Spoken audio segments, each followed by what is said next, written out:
With enemies closing in, the princess hid her children from the world. The planet's capital city, Luminaris, shimmered under the pale light of 3 suns, but the beauty was fading, swallowed by the shadows of approaching Zarathi fleets.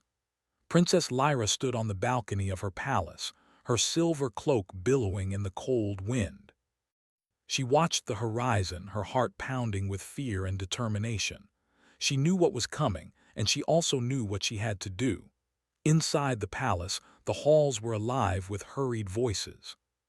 Soldiers prepared defenses, engineers recalibrated the city's energy shields, and couriers ran with urgent messages. But Lyra's mind was not on armies or technology. It was on her children. They were not yet 10, and yet hidden within their small frames were gifts that could change the fate of the human race. Gifts the Zarathi would kill to control. She could not allow that to happen. "Your Highness," Commander Kale's voice broke through her thoughts. He was tall, with a scar running down the left side of his face, proof of battles fought and survived. "The fleets are closing in. The outer shields will hold for an hour, maybe 2, but after that—" He let the words hang in the cold air. Lyra turned to him, her green eyes fierce. "I know, Kale, that is why we cannot wait. We must leave now." Kale's jaw tightened. "Leaving the city, leaving everything behind." "Yes," Lyra said firmly. "The city, the palace, even the people we cannot save. My children are more important.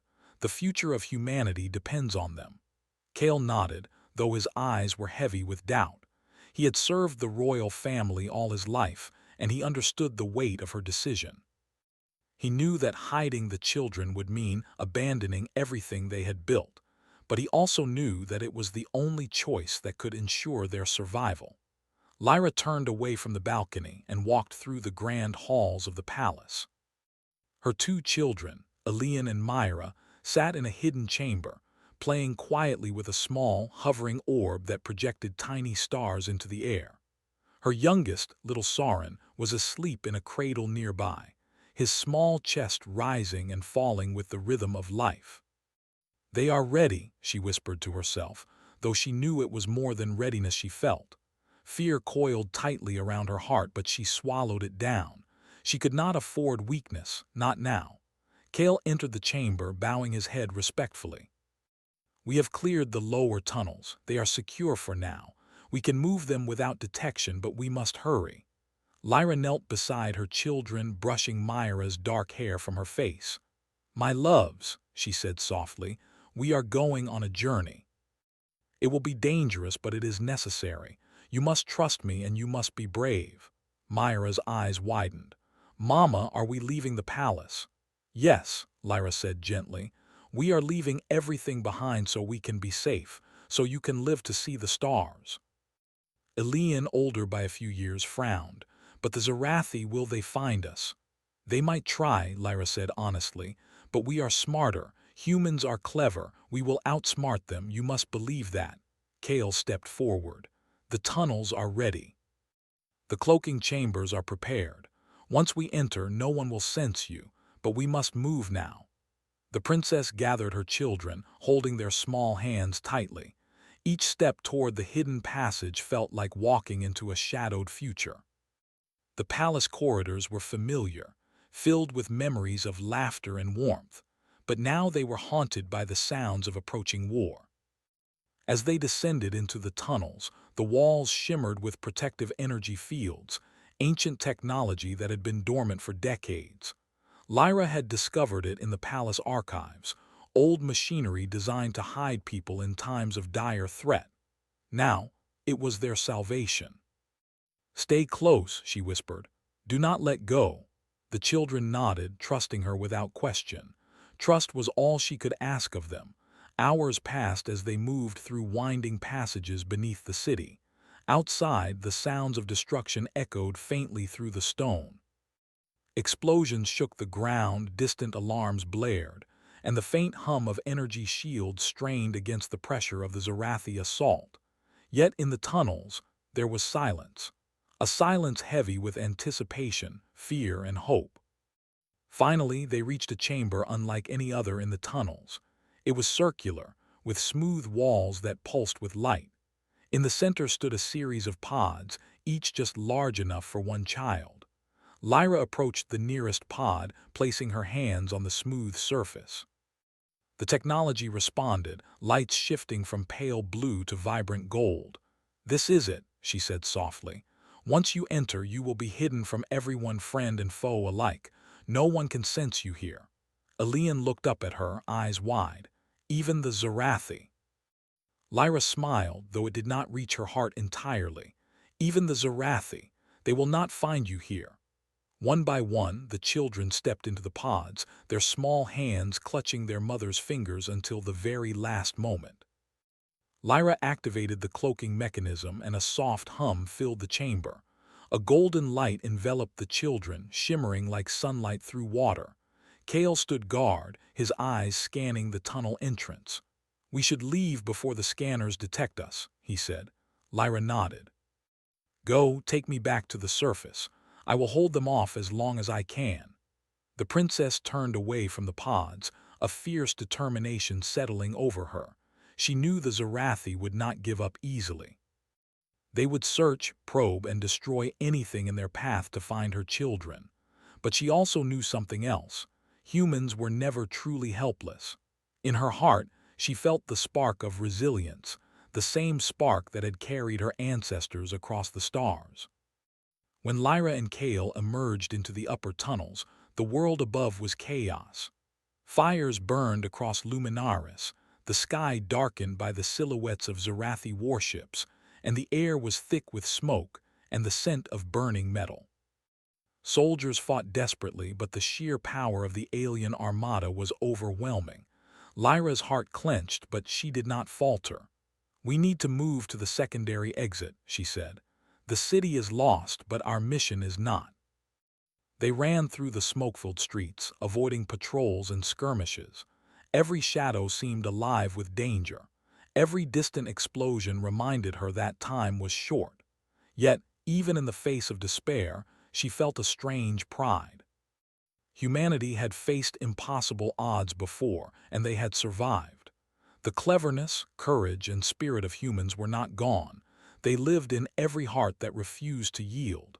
At last, they reached a hidden launch bay on the outskirts of the city. A small spacecraft, designed for stealth rather than speed, awaited them. Lyra and Kale boarded quickly, sealing the hatch behind them. The engines roared to life, a soft vibration under their feet, and the ship lifted from the burning surface of Astrion. From above, the city looked small, fragile, and beautiful. Lyra's eyes filled with tears she refused to let fall. "I promise," she whispered to herself, "I will keep them safe. I will not fail." As they ascended beyond the atmosphere, the vastness of space stretched before them.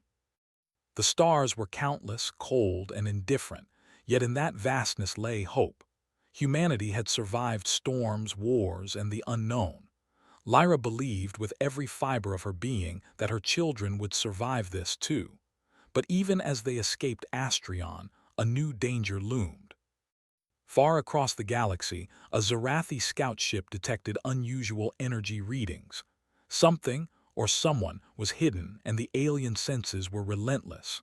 Lyra could feel it in her bones. The war was far from over.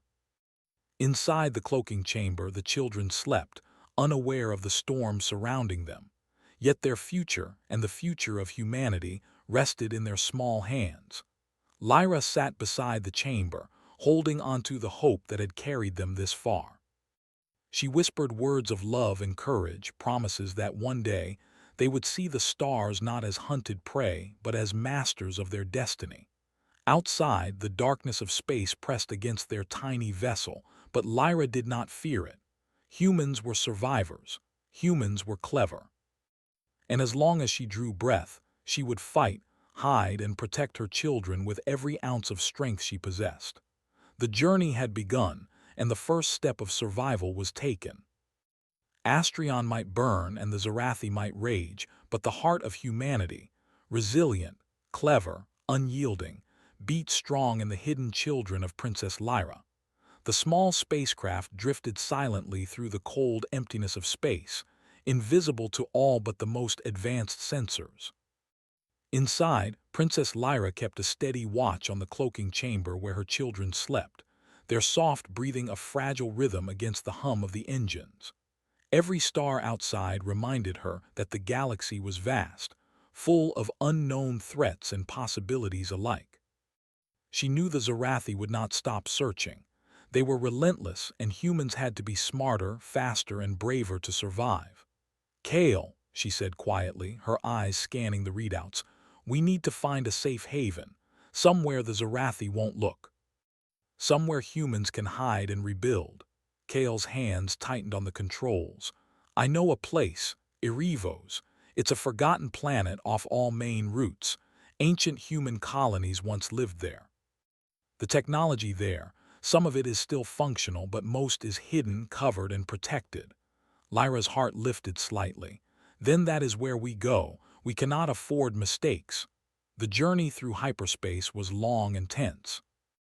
Lyra kept the children's pods stable, ensuring the cloaking fields remained strong. Outside, the stars blurred into lines as the ship entered faster-than-light travel. She allowed herself a moment to breathe, though anxiety gnawed at her. The Zarathi were cunning. They could trace faint energy signatures. They could anticipate human movements.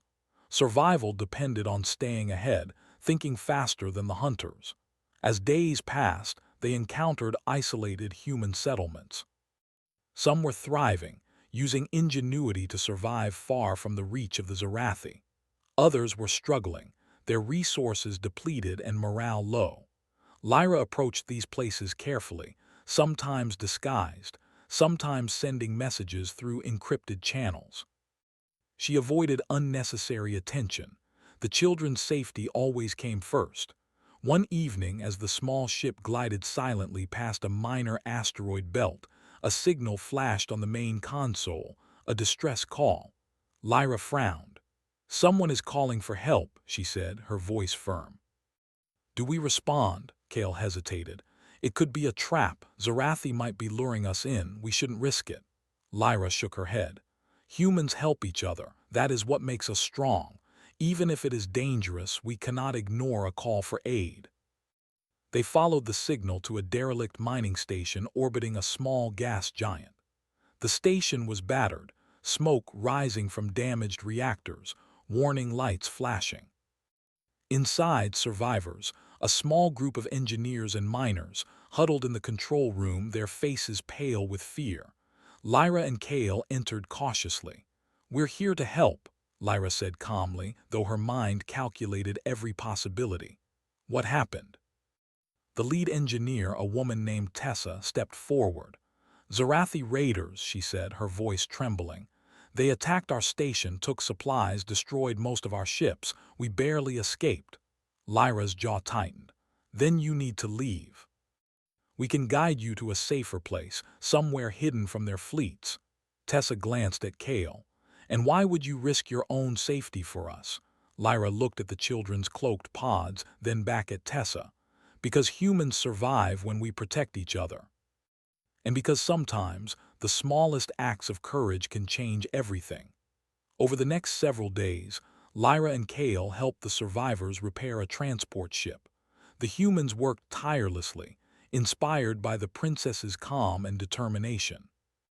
When the ship was ready, Lyra guided them through hidden hyperspace routes, away from the main trade lanes, away from the Zarathi's patrols. As they departed, the miners waved from the viewport, their hope rekindled. Lyra felt a quiet satisfaction.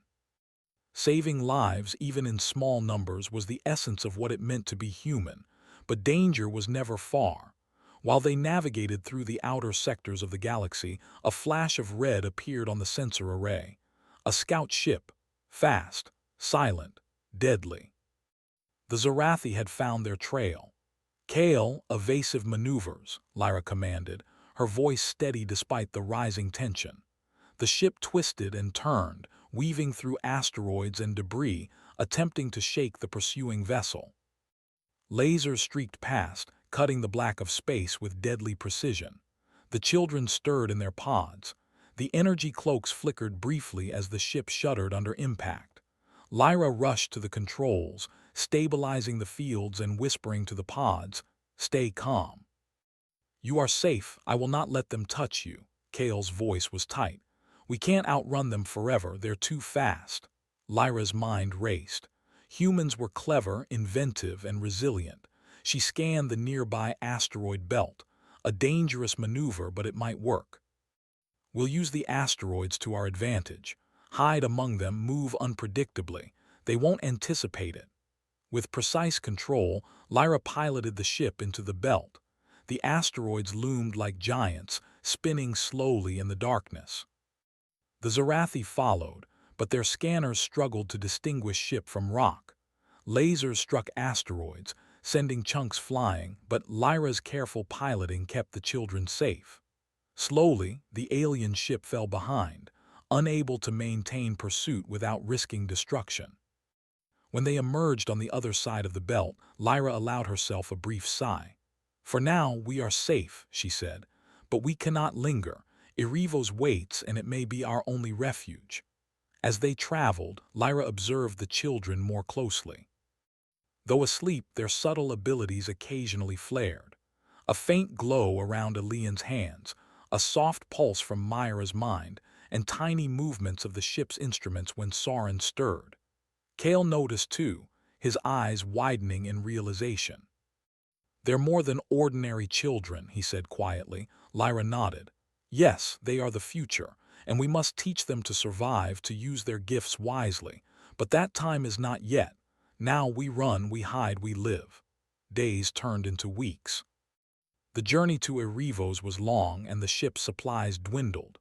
Lyra made careful stops at abandoned outposts, scavenging food, fuel, and energy cells. Everywhere she went, she left messages for other humans, coded in signals only human minds could decipher. She hoped these would inspire resistance, ways to fight back against the Zarathi, even if she could not be present. One night, as the ship drifted near a binary star system, Lyra felt a disturbance in the cloaking fields. Tiny fluctuations, almost imperceptible but enough to make her heart race. Kale scanned frantically. "Someone or something is tracking the children," he said. "It's not ordinary sensors, it's psychic. I've never seen technology like this before." Lyra's stomach tightened. "The Zarathi have developed a psychic tracker. They can sense abilities, even if hidden. We must reach Erivos before they detect us." The urgency transformed their journey. Lyra piloted the ship with renewed focus, navigating through uncharted space, bypassing known hyperspace lanes, and avoiding any civilization that might inadvertently reveal their location. The stars stretched endlessly, indifferent witnesses to the desperate flight of a princess and her children. Finally, after a perilous passage through dense nebulae and meteor fields, the ship approached Erivos. From orbit, the planet looked abandoned, quiet, and peaceful. But Lyra knew appearances could be deceiving. Ancient human technology could be both a blessing and a trap. Descending through the atmosphere, she guided the ship toward a hidden valley.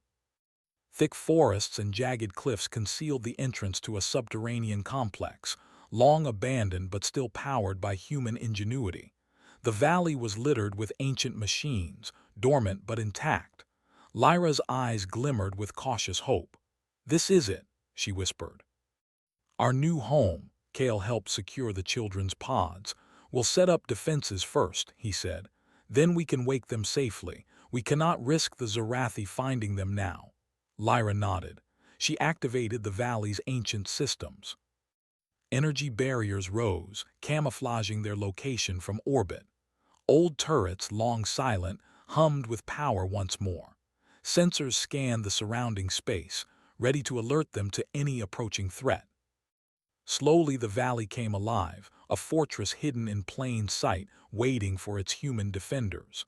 As the children remained in stasis, Lyra allowed herself a moment of reflection. They were safe for now, but the journey had only begun. The Zarathi would not give up. And the galaxy was filled with dangers beyond even her imagination. Yet, within that danger was hope. Human resilience, ingenuity and courage had brought them this far. It would carry them further still. The first night on Erevos was quiet, the kind of quiet that felt heavy with anticipation. Lyra sat beside the pods, holding her hand over Alien's. The soft hum of the cloaking field was comforting, a lullaby of safety. "You will live," she whispered. "You will grow. And one day you will see the galaxy, not as hunted children but as the heirs of humanity's brilliance." Outside, stars twinkled coldly, distant and unfeeling. Yet in the valley, hidden beneath the cliffs and forests, a small group of humans had found sanctuary. And as long as they drew breath, as long as courage and cleverness guided them, humanity's story would continue, defying the darkness that sought to consume it. For Lyra, Kale, and her children, the next chapter had begun. Not just survival, but preparation, growth, and the quiet shaping of a future that no enemy, no matter how powerful, could take away. The galaxy was vast, the Zarathi were relentless, and the future uncertain. But humans were clever, humans were resilient, and hidden in the heart of Erevos, the spark of hope burned brighter than any star. The hidden valley of Erevos was quiet, almost too quiet, as if the planet itself was holding its breath. Princess Lyra moved through the subterranean corridors of the ancient human complex, her footsteps echoing softly against the stone walls. The children's pods glimmered faintly in the dim light, suspended in stasis, their small forms protected from the world above. Every sensor in the valley scanned the skies and forests outside, watching for the slightest disturbance, the faintest sign of the Zarathi returning. Kale stood beside her, arms crossed, his eyes sharp. "They'll be coming," he said quietly. "They know something is out here. The tracker might have lost them for now, but the Zarathi don't give up easily." Lyra's jaw tightened. "Then we prepare, we teach the children, we awaken them only when we are ready. Everything depends on patience." For the next several days, the valley became a hive of quiet activity. Lyra and Kale explored the ancient technology, discovering systems that humans had left dormant centuries ago. Machines capable of self-repair, defense drones with artificial intelligence that could anticipate enemy movements, and energy barriers that could cloak entire sections of the valley from scanning satellites. Lyra's mind raced with possibilities. The technology was old, but it was ingenious, an echo of humanity's brilliance, proof that cleverness could survive even when time seemed to erase it. Finally, the day came when Lyra decided the children were ready to awaken. She stood beside the first pod, her hand hovering over the control panel. "This is it," she whispered. "You awake to a world of danger but also of hope. You are strong, you are human, and that is enough to survive." With a soft hum, the stasis field dissipated. Alien's eyes fluttered open first, wide and curious. He blinked at the dim light, then at Lyra. "Mama?" he asked, his voice small but clear. Lyra smiled, brushing his hair back. "Yes, my love, you are safe. We are safe for now." Myra's eyes opened next, dark and bright, full of wonder and intelligence beyond her years. She reached for Lyra instinctively, her small hand finding her mother's. Even in that moment, Lyra could sense the spark within her, the latent power that had always made her special. Soren stirred last, yawning and stretching. Though the youngest, he already exuded a strange calm, as if he sensed more than his age should allow. Lyra kissed his forehead. "You are part of something greater, little one. One day you will see what that means." The awakening was not just physical, it was also a discovery of abilities. Alien's hands shimmered faintly as he touched the controls of the pod. Machines responded to him, lights adjusting and small mechanisms moving at his command. Myra could read the energy flows in the valley, sensing the hidden currents of power within the ancient technology. Even Soren, in his quiet way, seemed to influence the living plants around the valley, coaxing small buds to bloom where none had grown in decades. Kale and Lyra watched in awe. "They are more than I imagined," Kale said. "We have to train them carefully. Their powers, they could change everything. Lyra nodded. Yes, but first they must understand survival. Intelligence and power are nothing without wisdom. We will teach them to be clever, brave, and compassionate. That is what makes humans strong. Training began immediately. Lyra taught them strategy, showing them how to anticipate threats, how to read the movements of an enemy, and how to use their surroundings to their advantage. Kale trained them in combat, though carefully, teaching self-defense, stealth, and improvisation rather than brute force. The children learned quickly, their abilities amplifying their understanding. Days passed, and the valley transformed. Defensive systems were activated, patrol drones moved silently through the forests, and traps were laid along likely paths of Zarathi approach. Lyra and Kale worked tirelessly, preparing the children not only for survival, but for the moment when humanity might fight back. It was during one of these training sessions that the first threat arrived. Sensors detected an approaching ship, cloaked but detectable through subtle energy fluctuations. Lyra's pulse quickened. The Zarathi had found them. "They're scouting," she said. "We are ready, but the children must stay hidden." Kale nodded, moving to the defensive console. "I'll handle the perimeter. You focus on the children." Lyra guided the children to a hidden chamber beneath the valley, deep enough that no scanners could reach them. "Stay here," she instructed. "Do exactly as I taught you. Trust your instincts and trust each other." Elian nodded. Myra's eyes glimmered with determination, and Soren, though small, seemed to understand. Lyra activated the chamber's secondary cloaking field, hiding them from view. Outside, the valley's defenses activated. Energy barriers shimmered into existence, drones took flight, and automated turrets powered up. The Zarathi ship approached cautiously, scanning for signs of life. It fired probing energy pulses, but the human systems absorbed and redirected them, creating illusions of movement that confused the alien sensors. Kale moved quickly, coordinating the defense. "They'll try to land," he shouted. "Prepare the traps." The Zarathi attempted to descend, but the valley had been prepared. Hidden nets and energy snares caught their landing craft, while automated drones engaged in precise maneuvers, disabling weapons without revealing the human's location. The Zarathi commander, frustrated and confused, ordered a retreat, unable to penetrate the hidden defenses. Inside the chamber, the children watched the display screens, their eyes wide. Elian's fingers danced over a console, subtly enhancing the systems with his abilities. Myra analyzed energy flows, predicting enemy movements with uncanny accuracy. Even little Soren seemed to sense the subtle shifts in life around them, warning of potential dangers before they appeared. Lyra watched them, pride swelling in her chest. "This is only the beginning," she whispered. "The galaxy will test you, but you have the heart of humanity.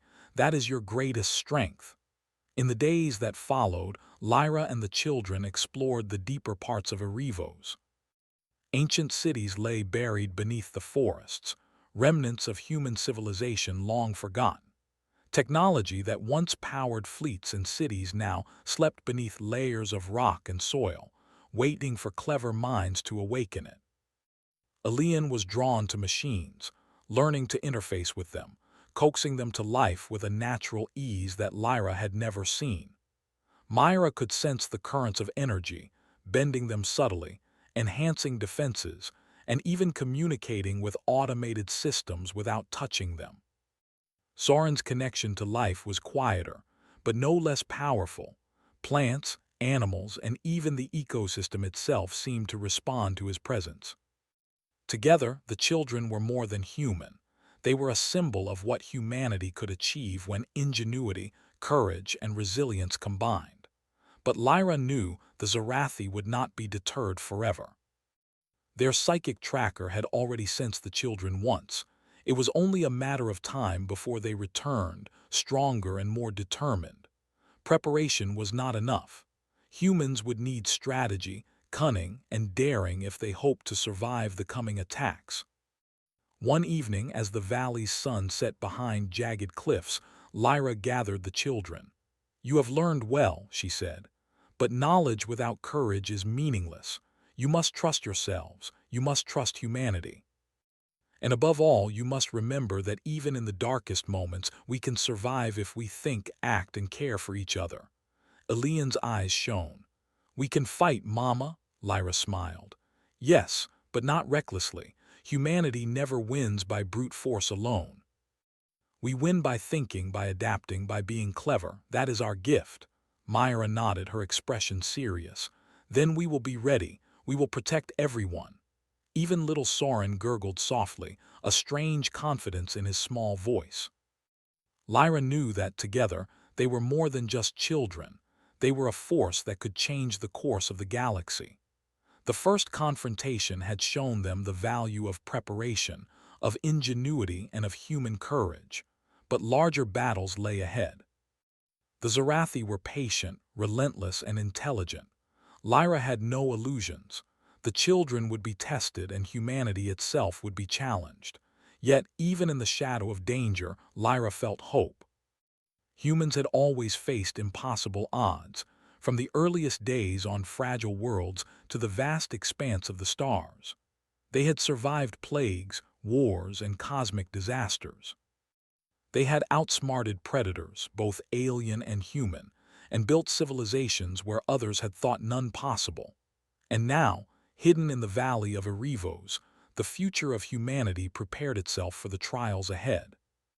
Children who were more than human, guided by a mother who would not yield, protected by ancient technology and cunning strategy. They were ready to face the galaxy, not as victims, but as masters of their destiny. In the deep silence of the valley, Lyra looked at the stars through a high window. Somewhere beyond the darkness, the Zarathi plodded, searching for the hidden heirs. But humans were clever. Humans were resourceful. And as long as courage and intelligence guided them, humanity would survive. Not just survive, but rise. The awakening of the children marked a turning point. Erivos was no longer a hidden refuge. It was a bastion of human potential. And when the Zarathi returned, they would not find frightened children. They would find a force that combined intellect, courage, and the unyielding spirit of humanity, the very essence of what it meant to be human. The galaxy was vast, threats were relentless, and the future uncertain. But in the quiet valley of Erivos, the spark of hope burned brightly. Humanity had endured, and now, through the hidden children, it would shape its destiny once more. Lyra stood beside the pods, holding her children's hands. "We have survived the beginning," she whispered. "Now we prepare for everything that comes next, and when the time comes, we will show the galaxy the heart of humanity." The first seeds of resistance, ingenuity, and courage had been planted. Erivos would be their school, their fortress, and their beacon. And the children, the hidden heirs, would grow into the hope that humanity needed, ready to face the darkness with cleverness, bravery, and unshakable heart. The valley of Erivos lay silent, shrouded in mist and guarded by ancient human technology. Princess Lyra stood at the control console, her eyes scanning every monitor, every sensor. The Zarathi were approaching, larger in number and more cunning than ever. Their psychic trackers had adapted, searching the galaxy for the hidden heirs of Astrion. Lyra's heart pounded, but her mind was sharp, every thought focused on the survival of her children and the survival of humanity itself. "Elian, Myra, Soren," she called. The children stepped forward from the training chamber, each one calm but alert. Elian's hands glimmered faintly with energy as he tested the systems. Myra's eyes scanned the flow of energy across the valley, sensing every weak point and every opportunity. Soren, small but perceptive, moved among the plants and creatures, noting subtle shifts in the environment. Together, they formed a unique force, a blend of human ingenuity and extraordinary ability. Lyra looked at them with pride and determination. "Today, we face the Zarathi. They believe humans are weak, easy to destroy. They are wrong. You are clever, brave, and united. and that is why they will fail. Kale stood beside her, checking weapons, drones, and energy barriers. They'll test everything we've prepared. But humans have survived impossible odds before. They will learn that the hard way. The first Zarathi ships appeared on the valley's sensors, sleek and dark, cutting through space with lethal precision. They formed a crescent around Erevos, preparing for landing. The children watched silently, understanding instinctively what needed to be done. Lyra activated the valley's cloaking barriers. The terrain seemed to disappear from all external scans. Automated turrets moved into hidden positions, and drones buzzed like unseen guardians among the cliffs and forests. The Zarathi commander, a cold, calculating figure with psychic sight, sensed the children's presence and smiled with cruel confidence. "There they are," he whispered, "the heirs of humanity. We will claim them and the human spirit will be extinguished." He ordered his fleet to descend, unaware that the humans were ready. Lyra activated hidden energy nets that snapped up the first landing craft before it touched the valley floor. Drones struck swiftly, targeting weapons without revealing the human's position. Every move the Zarathi made was anticipated, countered, and redirected. Alien's powers amplified the valley's systems. Energy flowed through the consoles, enhancing barriers, redirecting power to drones and turrets. Myra analyzed the Zarathi's patterns, predicting their every move. Even Sauron's quiet influence encouraged plants and terrain to shift subtly, creating obstacles and camouflage that the aliens could not account for. Lyra's heart swelled. Humans, she thought, were more than flesh and bone. They were clever, resilient, and capable of greatness.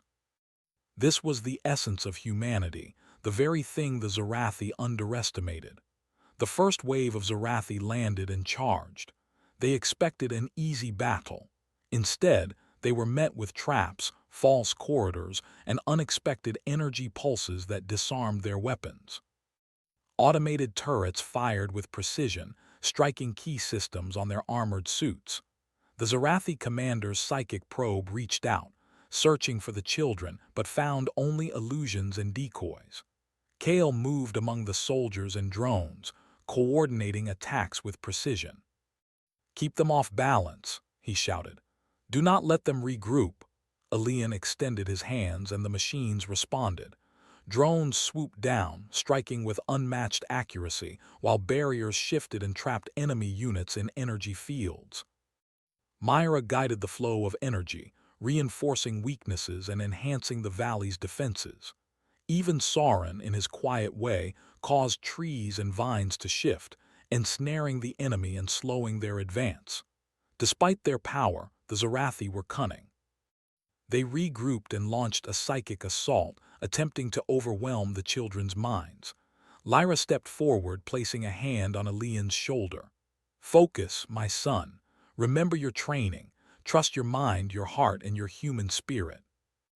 Alien's hands glowed brighter, a wave of energy radiating outward. It created a protective shield around the valley, deflecting the psychic attacks.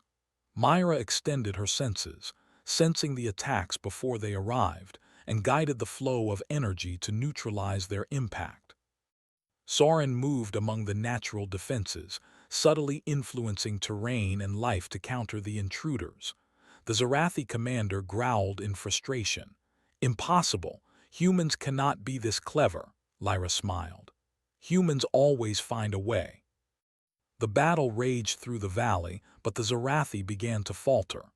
Their ships were disabled, their soldiers trapped or neutralized, and their psychic trackers confused by the children's powers. Every attempt they made was met with ingenuity and strategy. Humans were not just fighting, they were thinking, adapting, and overcoming. At a critical moment, the Zarathi commander ordered a full assault on the Central Valley, believing that if he captured the children, humanity would crumble. Lyra knew the time had come. "Children now," she shouted. Alien, Myra, and Sauron moved in unison, their abilities working in harmony. Alien manipulated the energy systems, creating controlled blasts that disarmed the remaining ships.